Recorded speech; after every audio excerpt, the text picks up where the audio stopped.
It's so funny to me that guys think that girls are gold diggers and using them for their money because the guy asked the girl on a date and he paid like $35 for her meal. Like, sir, I paid more for my nails. Promise you, I'm not using you for some wings and freaking, I don't know, mashed potatoes.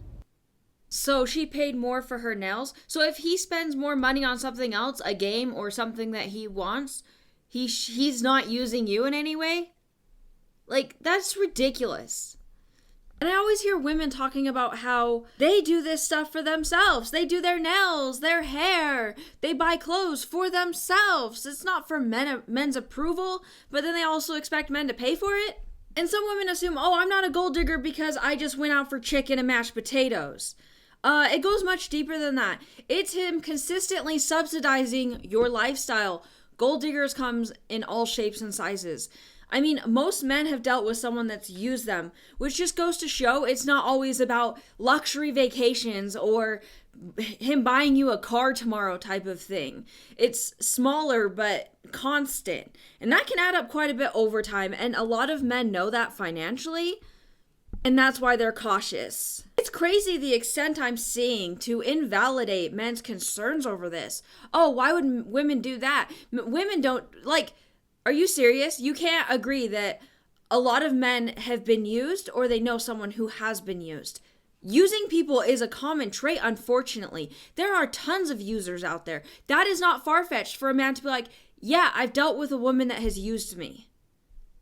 It's not that surprising. Part of me knows deep down that these women know it's true. Because that's why they're bringing up their nails and their hair and, oh, it cost me $20 for this or whatever. He should have to pay for it. That's cheap lipstick. It's not. Don't worry about that. But like they'll show products that would cost like crazy money that they got from Sephora or Ulta or whatever. And then they're like, oh, he should have to pay for it. And you act like one application cost you that full $200 or whatever. It's like you might use this like 50 or 60 times divided by the amount you paid. So if you pay like $7, like, okay, the application amount really isn't that much. So you know what? I'm going to use this as an example. I bought this years ago and I know it's probably expired, but it works fine. So I'm still using it. Okay. So right now it's listed at $687. I probably paid significantly less than that. I saw somewhere that you can sometimes get 300 to 450 uses. We'll just do 300. Okay, 300 uses for this thing, 2 cents per use. And I mean, if you're really that bothered by, men, you feel like men should have to pay for your makeup, then buy cheaper makeup. You don't have to buy $60 lipstick. You can buy a $7 lipstick. And yeah, maybe it's not as good, but it still does the job. It colors your lips, right? And that's all you need.